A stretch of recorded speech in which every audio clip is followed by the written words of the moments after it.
Programa Diálogo com Edibo Bernardes. Apoio Valorap, auditoria, contabilidade, consultoria tributária e financeira. A CIRP, valorize o perto, valorize o próximo. Musicake, venha reconhecer Unidade Itatiaia.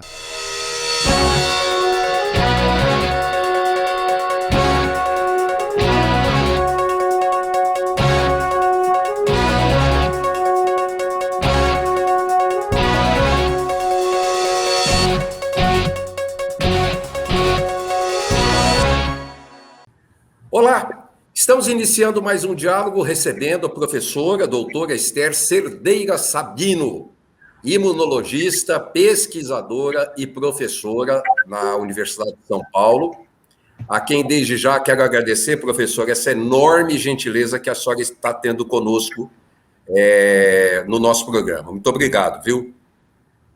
Obrigada, é um prazer estar aqui com vocês.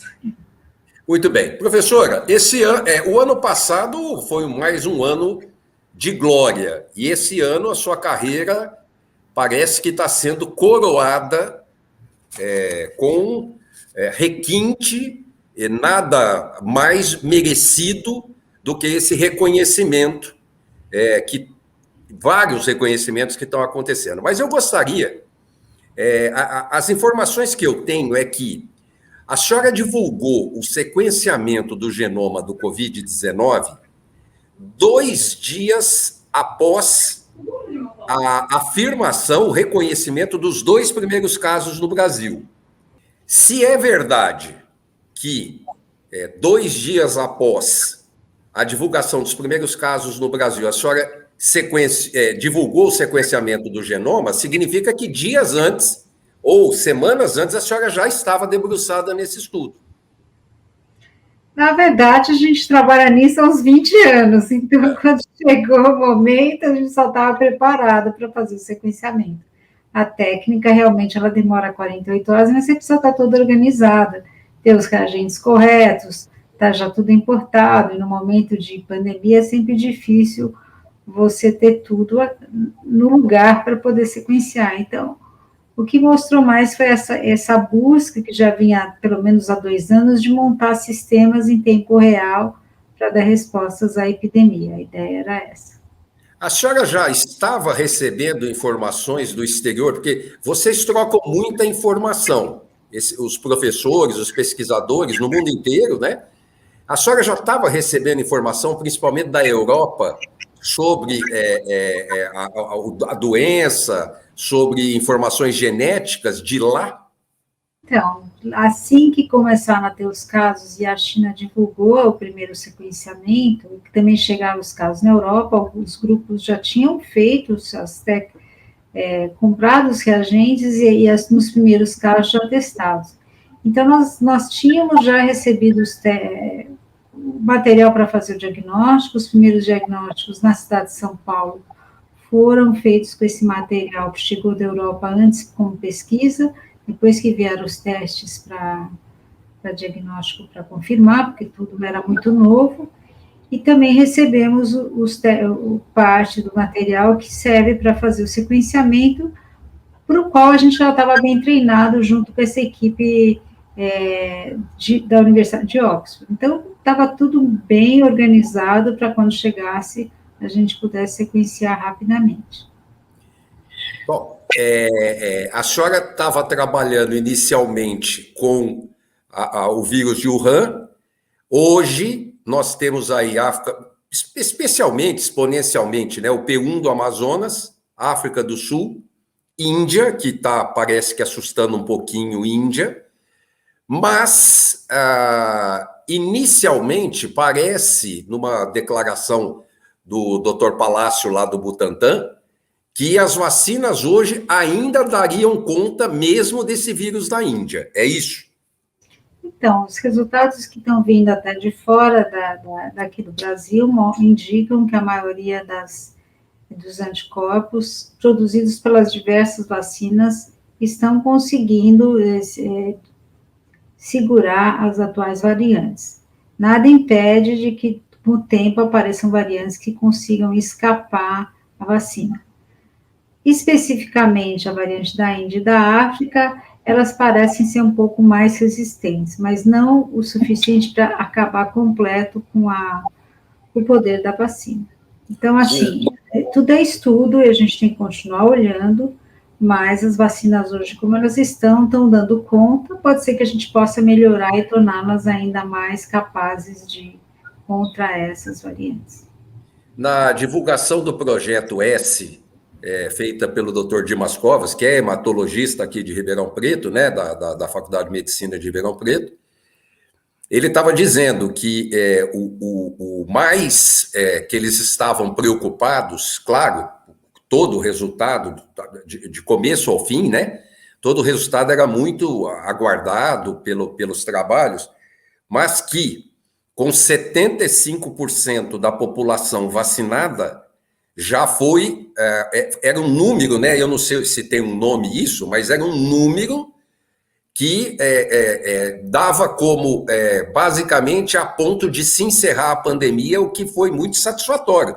Porque tinha gente que falava em 80%, 90% de vacinação, outros mais otimistas, 60%, mas 75% ele ficou muito feliz com esse número. Nós podemos ficar felizes com esse número? Eu acho que, com o estudo de Serrana, nós temos que ficar muito felizes. Realmente é um grande avanço. Realmente o professor Dimas Covas e o grupo do Butantan estão de super parabéns por tudo que eles conseguiram fazer. E realmente é um alívio pensar que se você conseguir um grande número de pessoas vacinadas, o número de casos cai de forma impressionante. Então, acho que todo mundo tem que estar feliz com a demonstração do efeito da vacina numa cidade, como modelo, e buscar o que a gente realmente precisa, que toda a população seja vacinada. Eu acho que esse tem que ser o foco principal.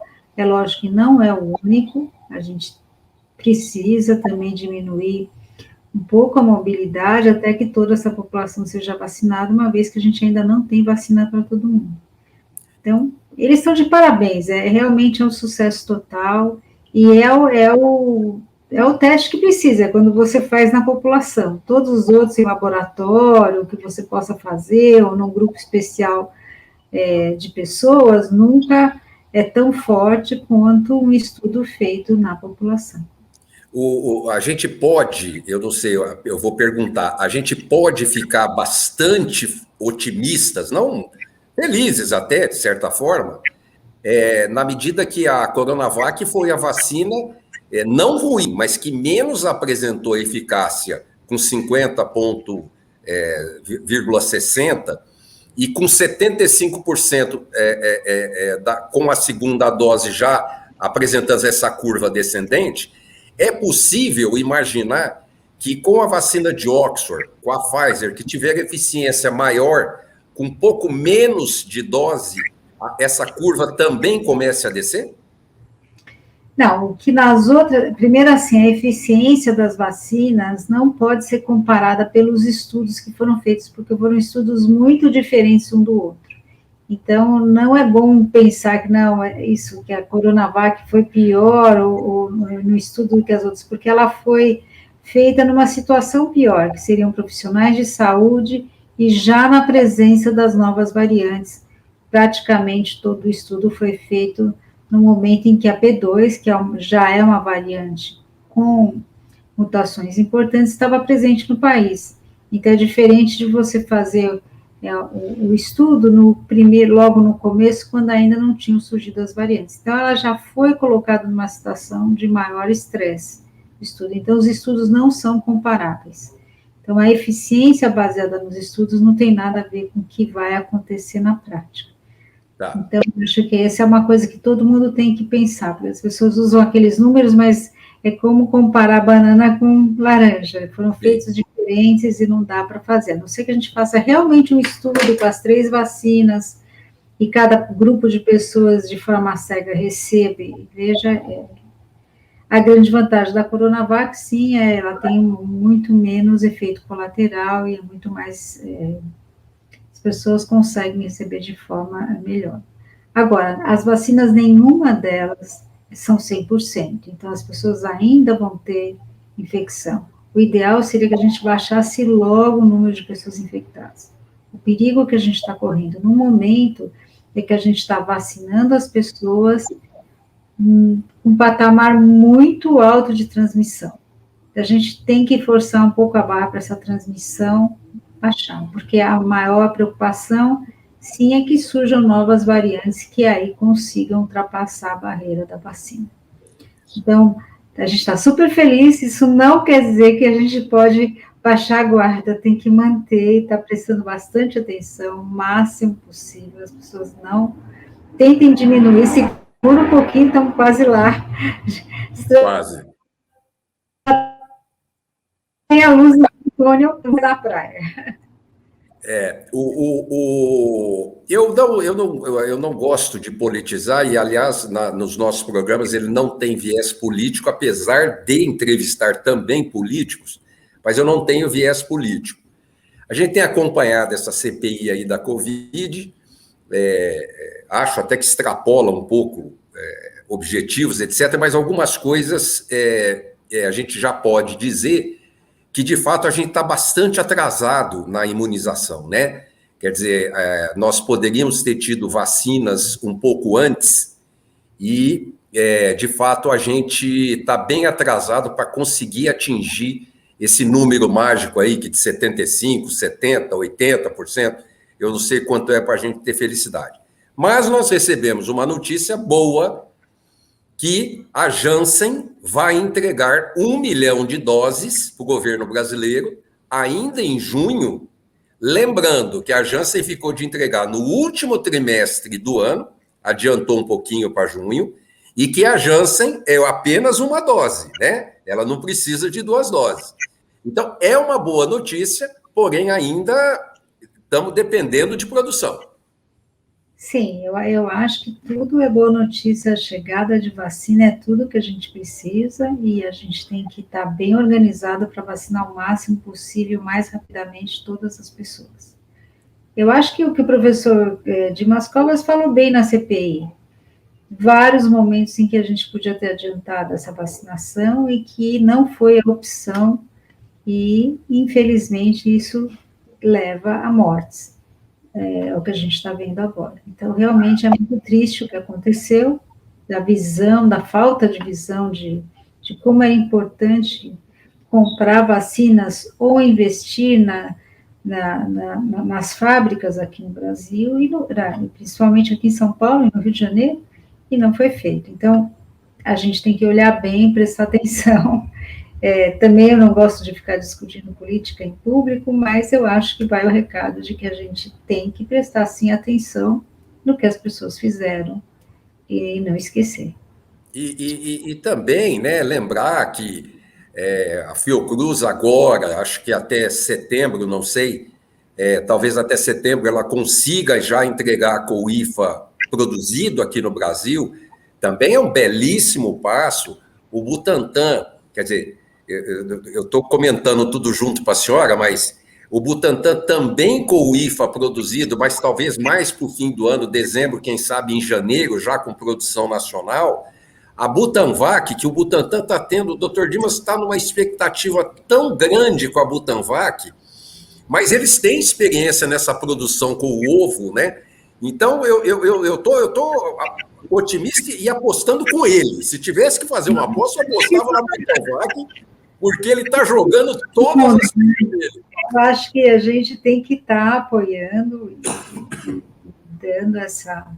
Realmente, porque o problema maior, foi incrível isso, né?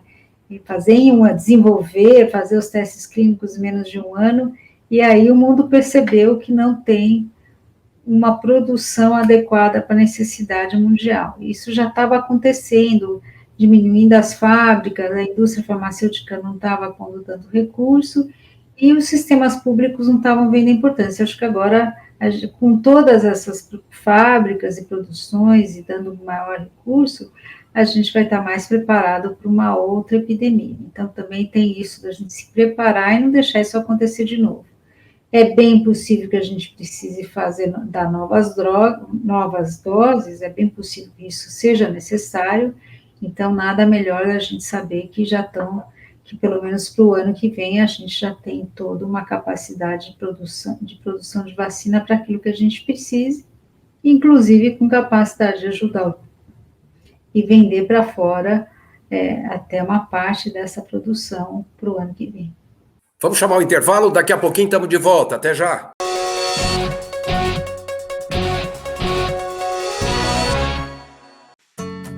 Hoje eu quero aquela brusqueta de pepperoni. Eu não vejo a hora de provar o confit de pato. Ou será que peço o risoto de carne seca, hein? E eu mereço brownie de sobremesa. Eu vou pedir a torta de chocolate com geleia de damasco. Nossa, a gente nem chegou e já tá pensando na sobremesa. O mousse cake da Itatiaia agora é My Mousse Cake. O mousse cake que você sempre amou, com tudo que você sempre pediu. 1924. O desafio está no ar. Rádio Clube. Liderança total. Lembra daquela festa onde você foi, que tinha um monte de gente e de você chamando mais amigos? Afinal, sempre cabe mais um, não é? Você também se lembra que, depois da festa, teve beijos nos pais, nos avós e abraços nos amigos? Pois é, um deles está agora na fila do hospital esperando uma vaga. Falta de ar. Valeu a pena? 3 ou 4 horas de diversão para colocar em risco a vida de uma pessoa? Tome cuidado, porque assim como o vírus, arrependimento também mata.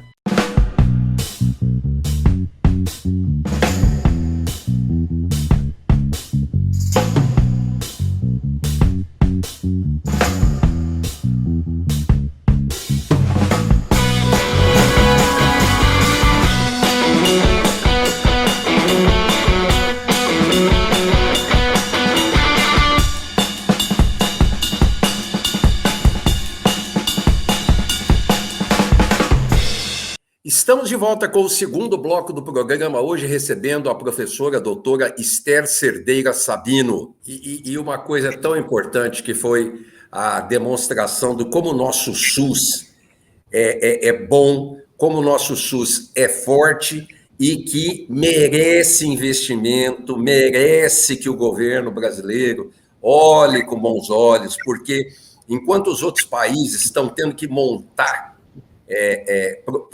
locais de vacinação em supermercados e não sei na onde, nós não precisamos nada disso, nós já temos uma rede. Inclusive, o secretário Jean Gorenstein, numa entrevista comigo, ele me disse: Edmo, nós temos capacidade no estado de São Paulo de vacinar mais de 1 milhão de pessoas por dia, no estado de São Paulo. Olha que coisa mais maravilhosa que é esse sistema brasileiro e que...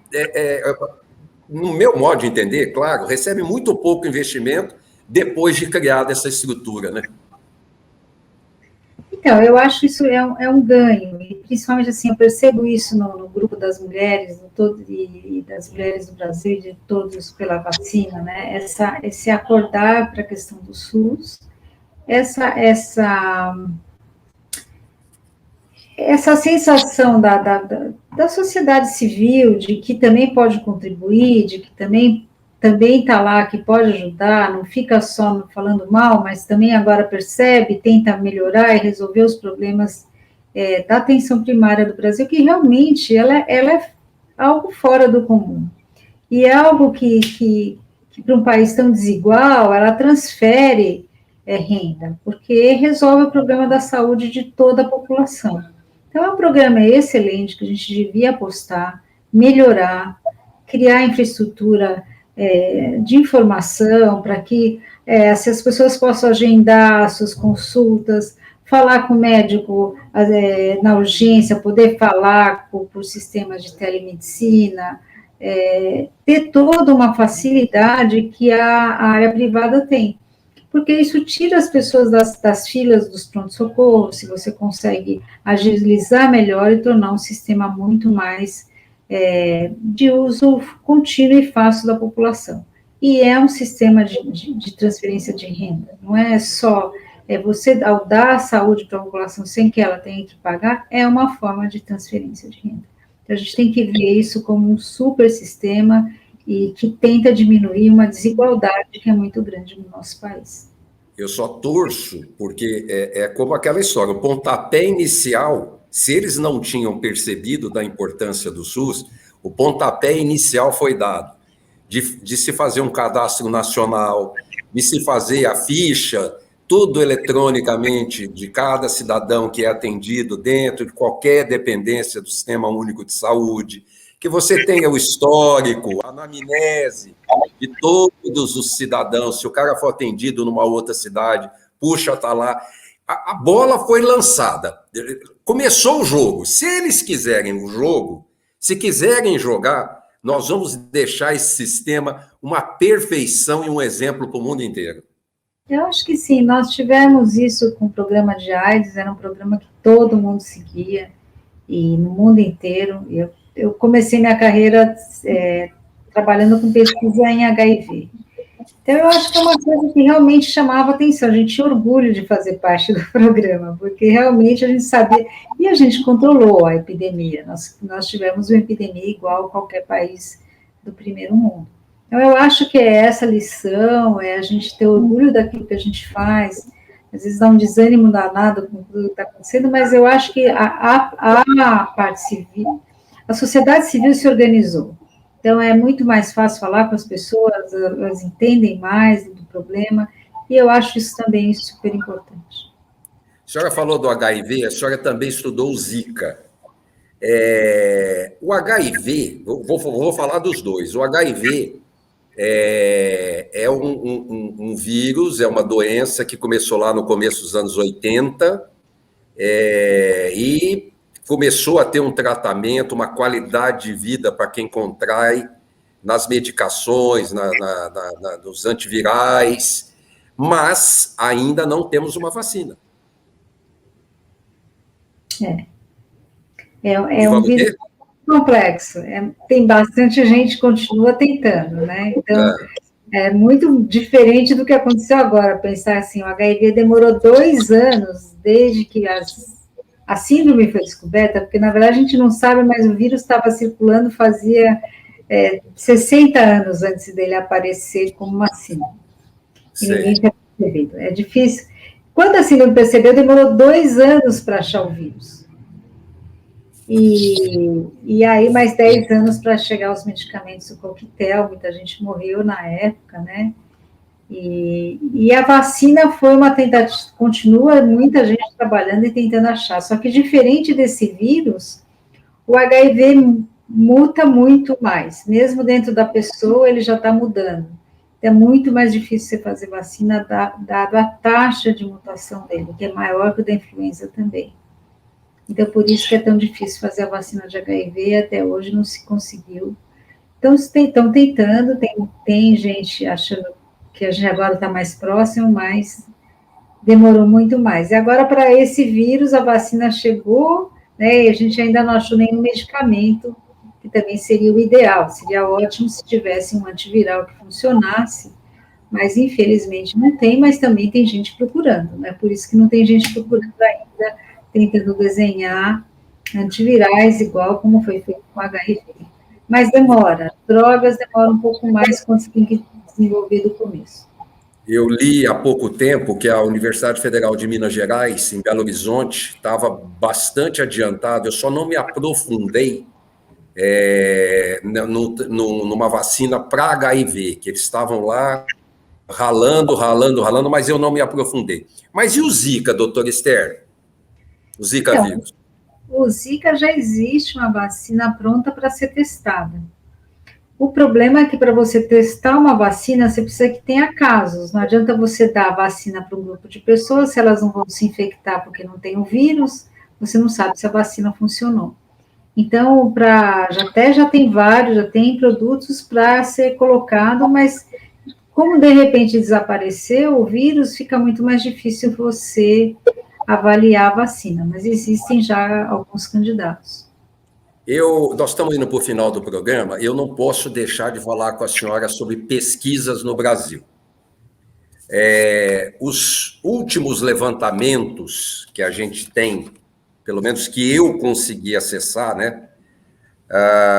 Um estudo de 2013 a 2018 mostrou uma queda, o Brasil em 13ª posição no mundo, em termos de investimento em pesquisa, tanto em termos de produção de artigos, quanto em revisões de pesquisas. Mas o Brasil ficou em 13º lugar, com um investimento que caiu 30% de 2013 para 2018. E aí nós estamos falando da CAPES, nós estamos falando de um monte de coisas que desestimulam, porque hoje mesmo eu conversei com uma pessoa que estava pleiteando uma bolsa da CAPES para fisioterapia de mestrado e não conseguiu, porque tinha uma única bolsa disponível para a Universidade de Ribeirão Preto. E ela não conseguiu, quer dizer, isso é falta de dinheiro, porque senão abriria 3, 4 ou 5 vagas. A senhora também não vê com alegria isso, né? Não, eu acho que essa queda do investimento federal é muito triste para o país, porque a gente não... Ciência não é uma coisa feita de uma hora para outra, então, cada vez que você tem esses cortes e essa ondulação de investimento, é muito difícil como que você começasse tudo do zero de novo. Sim. Eu acho que o estado de São Paulo é um estado que tem tido um pouco mais de capacidade de investimento em pesquisa, tem a FAPESP, é uma regra do estado, da quantidade de recursos, é quase que obrigatório aquele recurso ser dado, é uma porcentagem do ICMS, e a gente fica feliz que pelo menos aqui, tem um pouco mais de estabilidade no investimento, isso é muito importante. Agora, a nível federal, e principalmente com o governo atual, realmente não se deu nenhuma...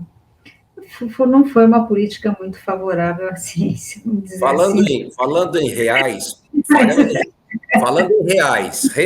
2013, doutor Esther, falando em reais, 15,4 bilhões no ano de 2013.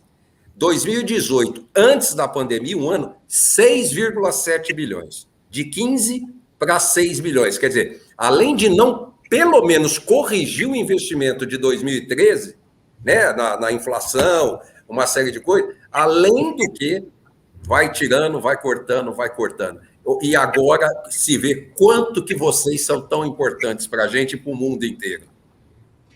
Então, é muito para todas as coisas, nós acabamos ficando muito dependentes de tecnologia. Então, a gente precisa investir em ciência. É base para... Não existe mais desenvolvimento sem inovação. Então, não adianta, se a gente não tiver essa visão, o que mudou a Coreia, também que era um país pobre, foi o investimento em educação, inovação e ciência. A gente tem que trilhar esse caminho, são as coisas que não podem, quer dizer, tem que ser prioridade número 1, educação e ciência.